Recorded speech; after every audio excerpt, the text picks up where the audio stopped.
Zafrul is looking for a new team leader. Really? I'd love to apply for the position. I've worked so hard on the last few projects. Good morning, ladies. Good morning, Mr. Zafrul. Yes, we are choosing a new team leader. Sir, I would like to apply for the position, please. I'm not sure. The job can be quite tough for you. It is stressful. It needs someone who can handle long hours, late meetings and some travel. Maybe Rafiq would be better suited. But sir, Nurul has handled big projects before and she did a good job. Yes, sir. Why not give me a fair chance? But I shouldn't assume that men are stronger leaders. I've seen your hard work, Nurul. You deserve it. Thank you, sir.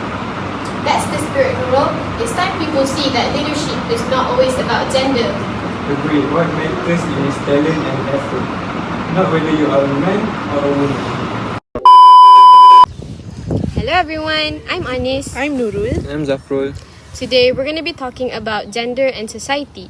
And the first topic that we are going to be talking about is gender discrimination in the workplace. Zafrul, what do you think about gender discrimination in the workplace? First of all, to make you guys understand, what is a gender discrimination? Gender discrimination means treating someone unfairly or unequally just because they are a male or a female. It happens when people are given different opportunities, pay or respect because based on their genders instead of their skills, efforts or ability. Okay, what you said just now about gender discrimination in the workplace. In some companies, women are less likely to be promoted or given leaders position because people still believe that men are stronger leaders. Others face discrimination when they become mothers because employers think that they might be seen as less committed to their jobs. But discrimination isn't always obvious. It can be subtle, like when a woman's ideas are ignored in a meeting, or when people assume she's not as capable of doing technical work. In Malaysia, laws like Employment Act aim to protect workers from this kind of unfair treatment. But what really need to change is social attitudes, and that takes time. And finally, I think what really needs to happen is a shift in our mindset. Employees should look at ability, not just gender. Both men and women are capable of doing every work and they can contribute equally when given fair opportunities. And that's my point. What do you think about that? I think you gave a very great point on elaborating gender discrimination. But I have to disagree with one point which you said mothers work less efficiently after they are given birth. I think that is not because she is biologically a woman. I think that is because the pain that she has endured during giving birth to her child. What she needs is not discrimination, but she needs rest and equality as other employees so that she can be able to regain her confidence and work as usual. Other than that, I think there are many examples of gender discrimination in the workplace, such as biased promotion. Some, like you said earlier, leadership positions are often given to men. Yes.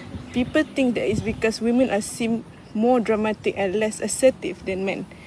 That is not a great stereotype we have to keep in our minds in order to change our future.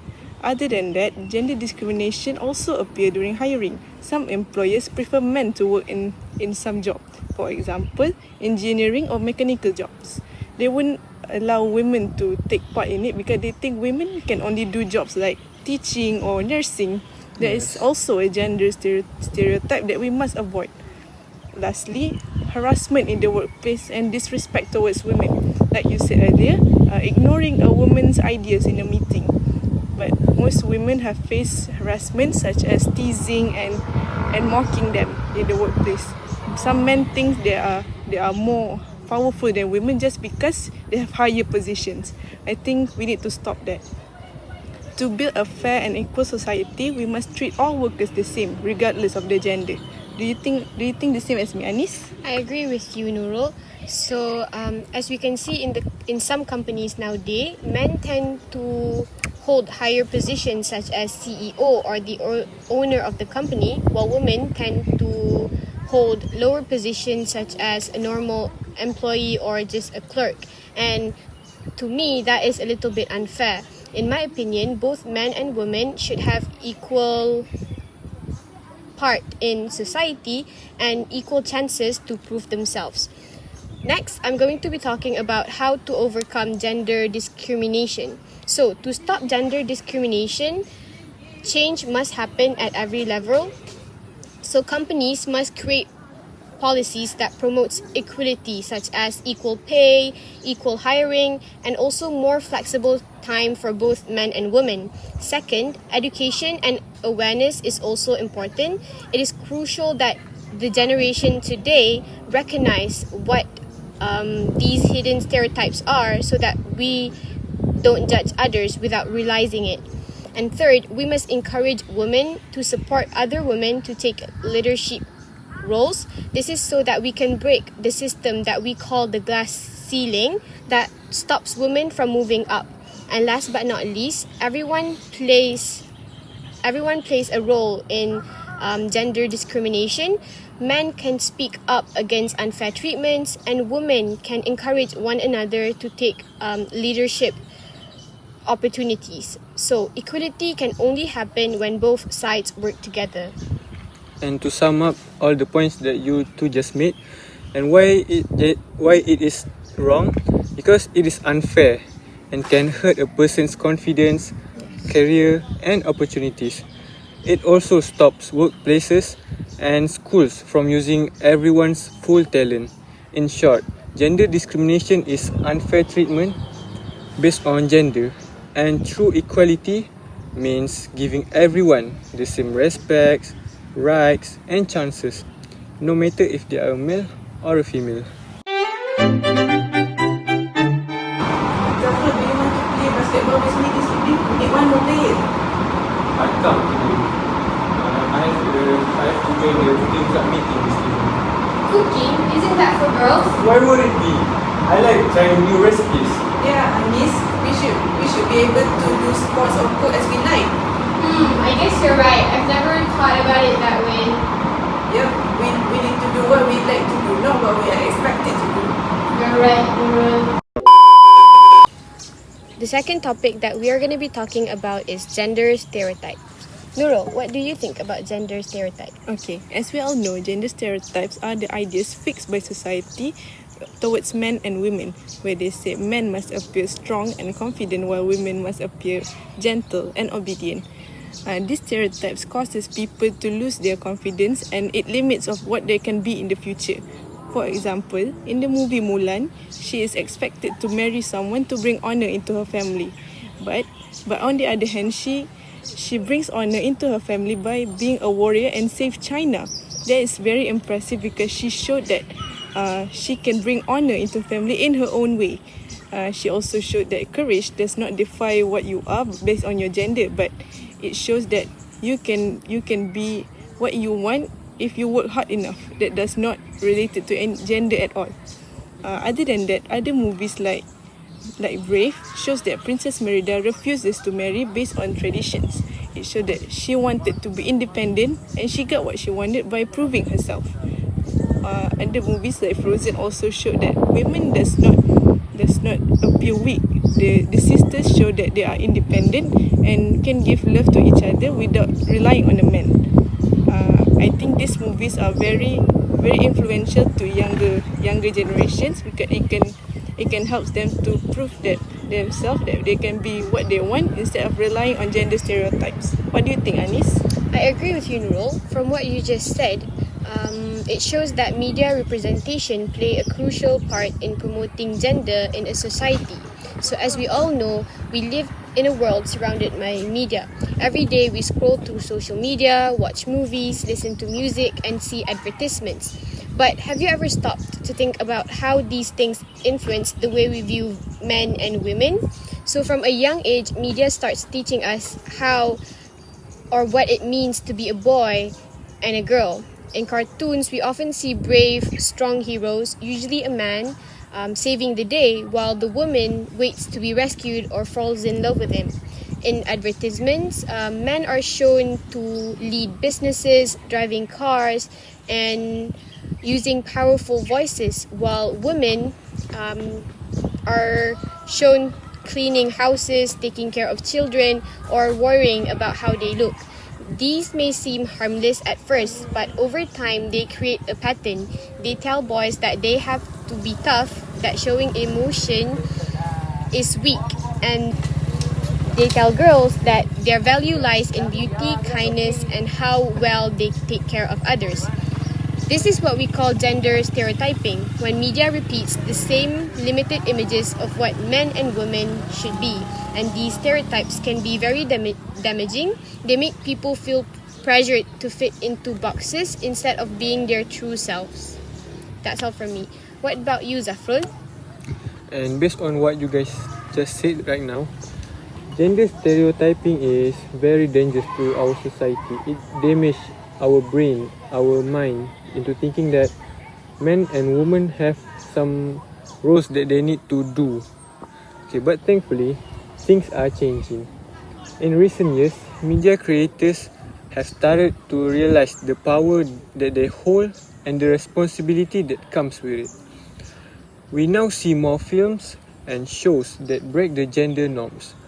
We have female superheroes like Wonder Woman and Captain Marvel, who are strong, smart, reliable, and also independent.